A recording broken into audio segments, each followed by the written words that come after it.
नमस्कार, मी लतीफ मनेर. महाराष्ट्र लाईव्ह न्यूजमध्ये आपलं सर्वांचं शानदार स्वागत. प्रधानमंत्री ग्राम सडक योजना दिनांक 16/1/2025 रोजी कोसारी ते प्रतापपूर कुंभारी डांबरीकरण उद्घाटन सोहळा खासदार विशालदादा पाटील आणि जतचे लोकप्रिय आमदार गोपीचंद पडळकर यांच्या हस्ते पार पडला. यावेळी सभापती नाना शिंदे, माजी सभापती अकरमदादा मासाळ, बाबासाहेब कोडक, कवठे मंकाळचे माजी सभापती विकास हाके, कॉन्ट्रॅक्टर बासगावचे सरपंच राज गडदे, धैर्यशे सावंत, दत्ता निकम, रवी सावंत, कोसारीचे सरपंच कविता टेंगले, बाळासाहेब पवार, गुंडा माने, विवेक टेंगले, संतोष टेंगले, अनिल सुपणे, किसन टेंगले, उत्तम महानोर अनेक मान्यवर या ठिकाणी उपस्थित होते. त्याच दिवशी कोसारी ग्रामस्थांच्या वतीने आमदार गोपीचंद पडळकरांचा ठीक 7 वाजता जंगी देखना सत्कार करण्यात आला. यांचा सत्कार उत्तम महानोर यांनी केला.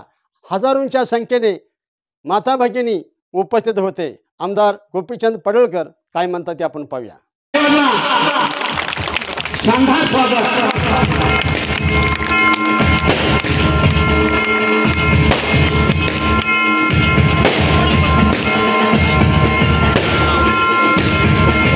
शेतीची माती धरतीची गती ज्ञानेश्वरांना चालवणं निर्जीव भिंती अर्जुनाच्या रथावर श्रीकृष्ण सारखे होऊन गेले रथी महारथी प्रथम खुसाबा श्री गणपती आणि दैव असते ईश्वराच्या हाती त्यातूनच जुळतो नाते होते म्हणून हा सत्कार आपण आयोजित केला आहे.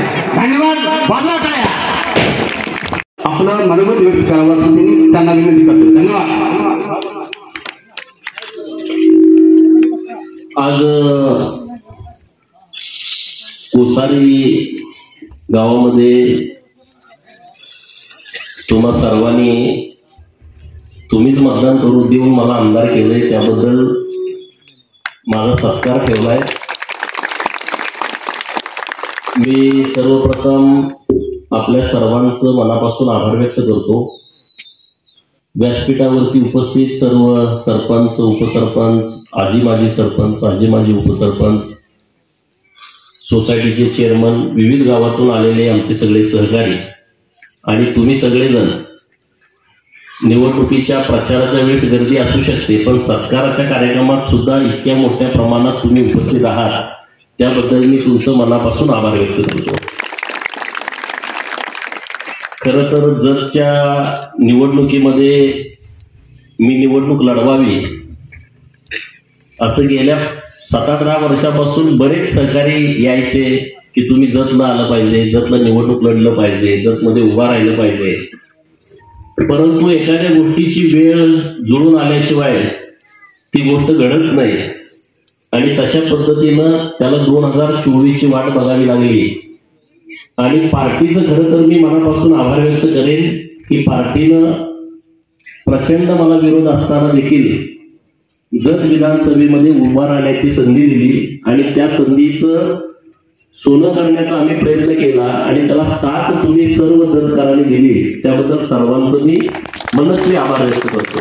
तिकडं लाईट चालू झाली का इकडं TC जळालेला असतोय असे अनेक ठिकाणी प्रकार आहेत. तर तुम्हाला मी विश्वासानं सांगतो मी लगेच माननीय मुख्यमंत्री महोदयांना जाऊन भेटलो.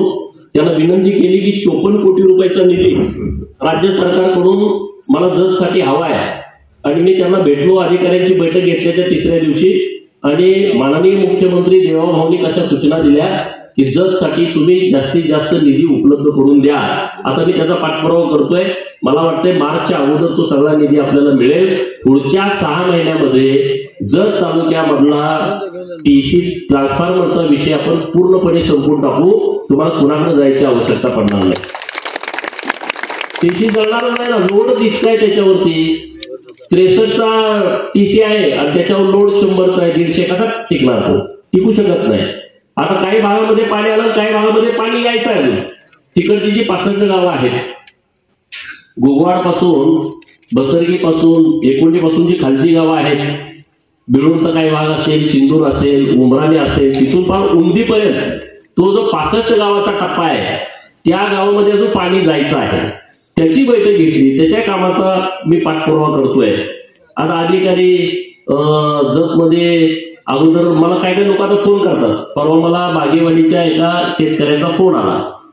तर म्हटलं की माझं कॅनॉलमध्ये माझी जमीन गेलेली आहे कंठी बागेवाडीचा, तर माझ्या जमिनीचे मला पैसेच मिळाले नाहीत. तुम्ही आमदार होण्यापूर्वी आमचा अधिकारी फोन पण उचलत नव्हता, भेटायला गेलो का बोलत पण नव्हता. आता समजा त्यांनी फोन नाही उचलत तर ते माघारी मला फोन करतायत, याचाच मला आनंद आहे. असा तो शेतकरी म्हणत होता की मी तुम्हाला मतदान दिलंय, अधिकारी आता मला रिप्लाय द्यायला लागले.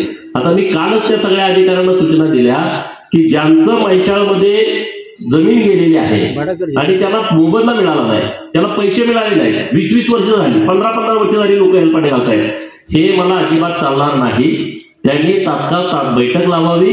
माननीय कलेक्टर साहेब, भूसंपादनचे अधिकारी, प्रांत साहेब आणि म्हैसाळचे अधिकारी, परत कारण सांगायचं नाही. ज्या लोकांची जमीन म्हैसाळच्या कॅनॉलमध्ये गेलेली आहे त्यांचं सगळं पैसे ताबडतोब मिळायला पाहिजे, अशा पद्धतीच्या मी त्यांना सूचना दिलेल्या आहेत. आणि मी तुम्हाला विश्वासाने सांगतो, जे कोणी शेतकरी त्या भागातले राहिले असतील तर त्यांना येत्या काही काळामध्ये त्यांचा जमिनीचा मोबदला त्यांना देण्याची व्यवस्था सरकारच्या माध्यमातून केली जाईल. मी आजच तहसीलदार आणि प्रांत साहेबांच्याकडे माहिती घेतली. तलाठी कार्यालय आपल्या तालुक्यात किती आहे आणि त्या तलाठी कार्यालयाला इमारत किती नाही, अण्णासाहेब बसायला जागा नाही, तर 19 अशी तलाठी कार्यालय आहेत की ज्यांना इमारतच नाही. मी आता त्यांच्याकडून यादी घेऊन आलोय. येत्या 8-10 दिवसामध्ये सगळे तलाठी कार्यालय होतील अशा पद्धतीचा निधी मी त्यांना उपलब्ध करून देतोय. सगळे तलाठी कार्यालय होतील.